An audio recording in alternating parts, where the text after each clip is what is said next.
Africa. We know the Europeans were establishing colonies in Africa and Asia. After that, the decolonization began. In comparison to Asian continent, decolonization began late in Africa. After Asian continent, Africa is the second largest one.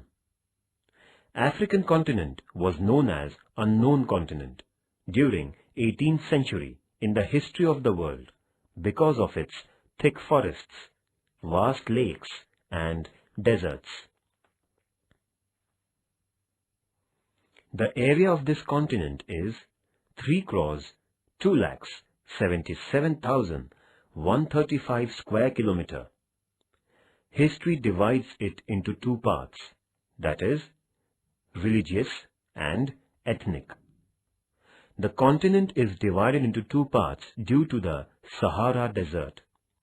Both the parts of this desert are not in contact due to its remoteness. Hence, there are differences between two parts in the fields of culture, religion, and political background.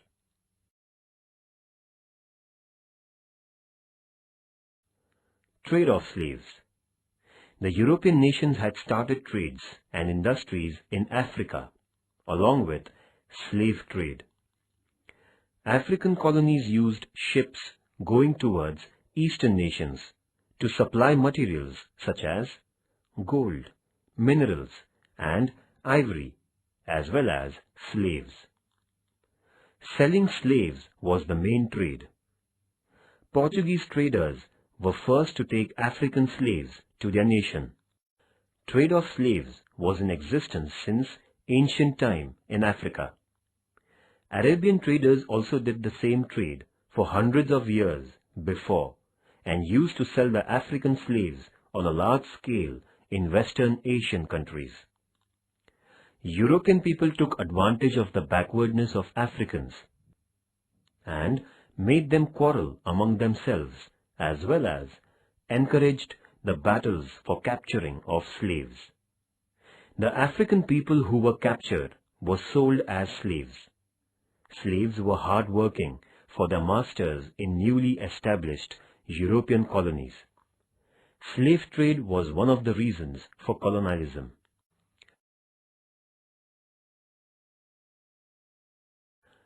Inhumanity, cruelty, and injustice were behind the slave trade.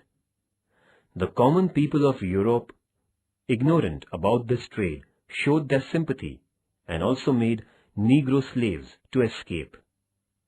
The movements started to prohibit slave trade. In America, law was passed against it and slaves were released. Though slavery system was prohibited in America, it was not prohibited in Arabian countries. The trade of slaves was still existing in Arabian countries.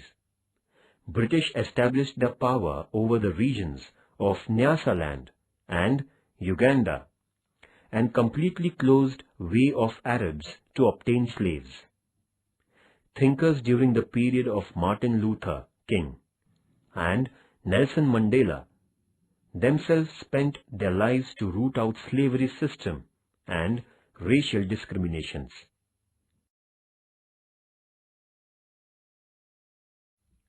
Consequences. First, nationalism spread among European colonies due to the national movements in Asia. National movements in Asia affected the minds of African people.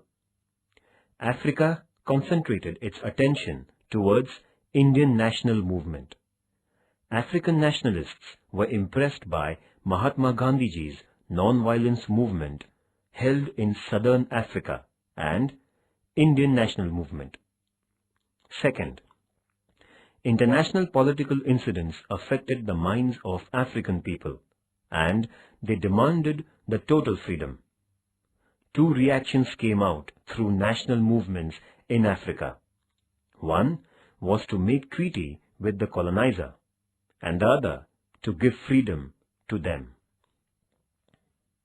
That's why India, Brahmadesh, Sri Lanka, etc. nations from Asian countries received freedom, and second was that France, Holland, Portugal, etc. spoiled national movements. Hence, Ghana, Rhodesia, Kenya, etc. nations obtained freedom very late.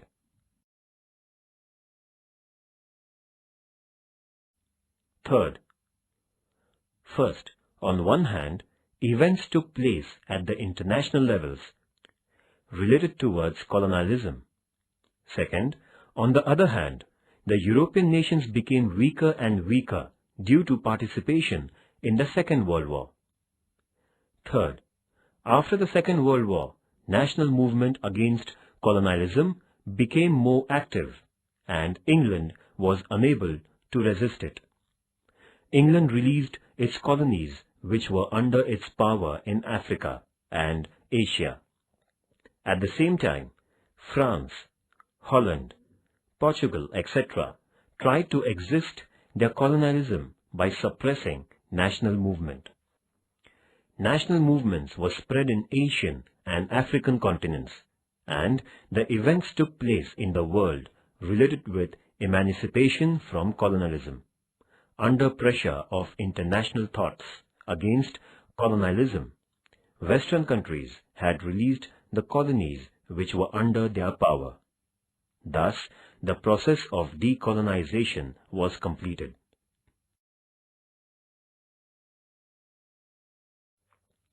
Colonization in Africa. Courageous European tourists Mango Park, Captain Speke, Sir Samuel Baker, David Livingstone, and American newspaper reporter H.M. Stanley had obtained the information of internal parts of Africa. Stanley published the valuable books and gave significant information about the continent to the Europeans. Industrial revolution, growing population, and rising imperialism made the European nations turn their attention towards African continent. European imperialists came to know about the continent of Africa, its vast area, and its minerals by the end of 19th century. As a result, England, France, Belgium, Holland, Arab, and Germany started their competition to acquire colonies in Asia and Africa. At the same time, European countries also started their voyages and expeditions to find the new sea route. Hence, European countries were in forefront in establishing their colonies in Asia and Africa.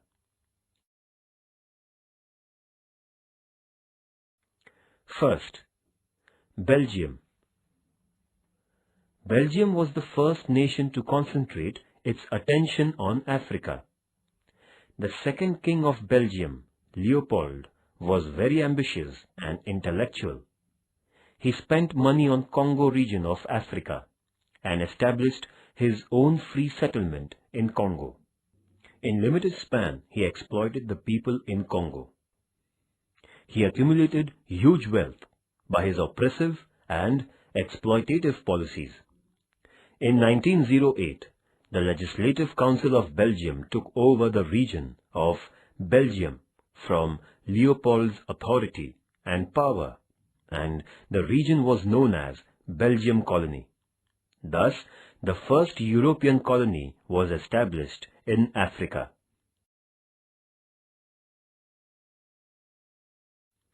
European nations were attracted towards the natural and mineral resources of Africa because they had seen that Leopold had obtained huge wealth from Congo region. European nation had taken first step of colonizing in Africa in 1871. There was scope of imperialism in Africa as there were gold and silver mines. Hence, after setting up the colony of Belgium in Africa, other European nations started to settle and make their own colonies in Africa. we found the effect of industrialization all over the world, as well as the settlements of colonies in the Africa continent during 18th century. After Industrial Revolution, European nations' attention was attracted towards Africa to establish new colonies and new market to sell their products and to buy cheap raw materials.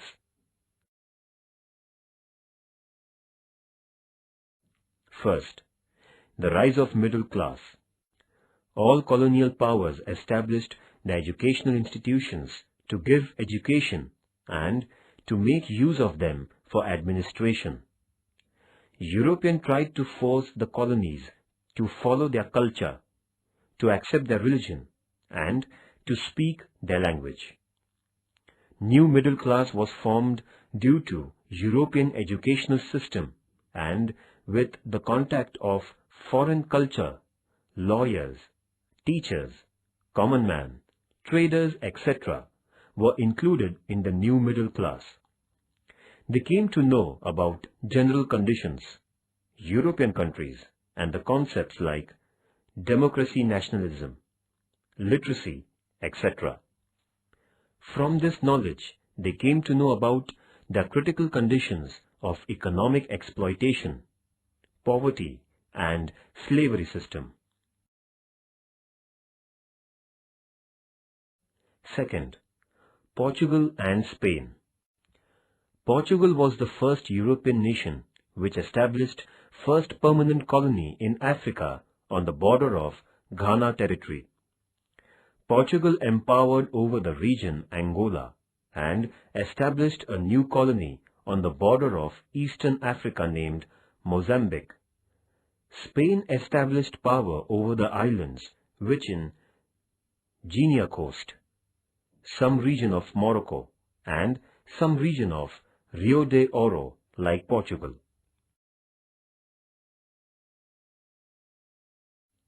Second, the rise of nationalism. The spirit of nationalism was imbibed in African colonies. They began to think about freedom. Thus, national movements were raised in the colonies. The process of decolonization had begun late in Africa than Asian continent. They needed more time for decolonization, almost up to the end of 20th century. The main reasons were its natural resource separation among many castes, subcastes of African society, and weaker national movements, and late received Western education. At last, national movements led them to get their freedom.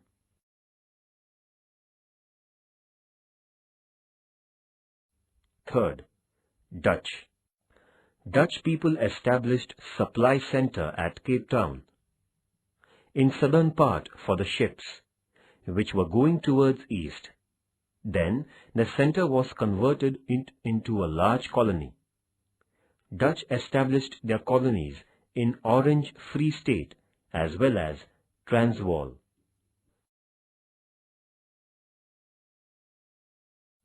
Third, national movement. Kwame Nkrumah got freedom to the Gold Coast colony, which is known as Ghana region, by organized form of national movement in 1957, whereas a famous leader, Jomo Kenyatta from Kenya, organized the movement Mau Mau, and Kenya became free from British rule. Robert Mugabe's Patriotic Front Party fought against British and obtained freedom to the nation West Rhodesia, now known as Zimbabwe. Nelson Mandela fought a long battle in South Africa against colonialism and discrimination of colors and ethnic group. By the end of 20th century, all colonies in Africa became free. Fourth, French. France established and brought under their power the important colonies like Senegal and Gabon at the western border of Africa. After that, French brought under their control the region of northern Congo, and in 1883, France joined Ivory Coast to their reign. France declared Port Nova region as safety region. France challenged Portugal and brought under their control Dahomey region, which was at western side of Nigeria. By 1914, French brought under its control and power the region from Sahara Desert of North-South Africa to West Ivory Coast and up to French Guiana.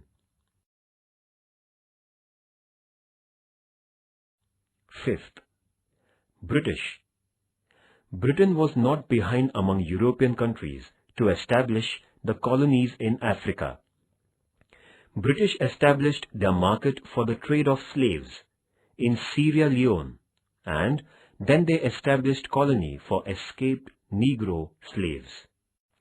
Up to 1906, England brought under its control and power the regions Cape of Good Hope, Natal, Transvaal, Rhodesia, Orange Free State, Nyasaland, Zanzibar, Pemba and Uganda.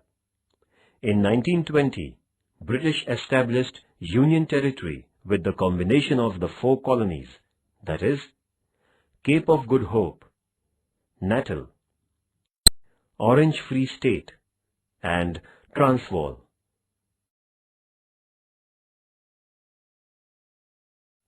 Sixth, Germany. Like Britain, Germany too established its colonies in Africa. After integration, Germany participated in the competition of colonization. Chancellor of Germany, named Bismarck, established its first colony in West North Africa through his trade policy in 1883.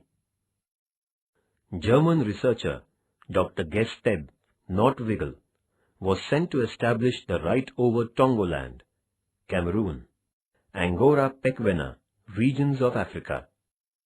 By the Treaty of Self-Defense between Germany and Negro King, Germany established its right over Africa. Then the region was known as Tongoland. After some years, Germany established its right over West South Africa, and in 1884-85, in Berlin Conference, Germany's power over the colonies like Tongoland, Cameroon, and Southwest Africa, etc., were granted.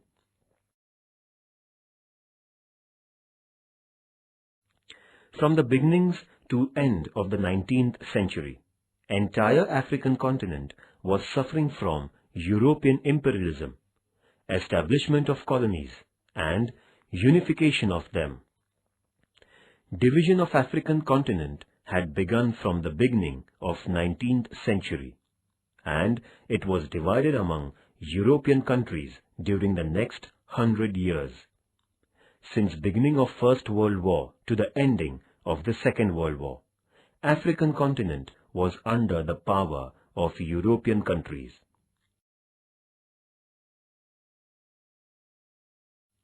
Due to colonialism of Europeans, underdeveloped and backward countries had become weaker and weaker in the fields of wealth, including natural resources. Slavery system continued over the undeveloped and backward countries. Those countries remained only as the markets of raw material and refined goods. Due to its effects, native occupations and industries decreased. Many industries were closed and the native people became poorer and poorer.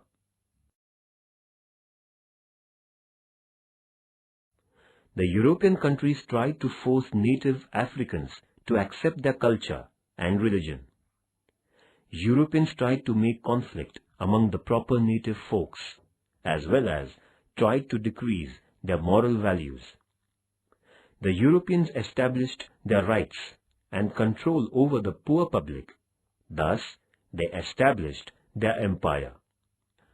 Though there was democracy in European countries, they supported the local monarchy in Africa for their existence forever in Africa.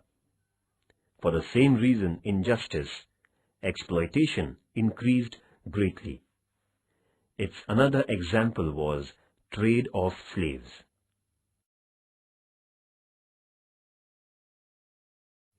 Decolonization of Africa. From the period of First World War to the Second World War, African continent was under the power of Europeans. Europeans had not easily obtained the power over the African continent. For that purpose, they opposed the local monarchs. But at the end of the 19th century, the national integration took place against Western European countries.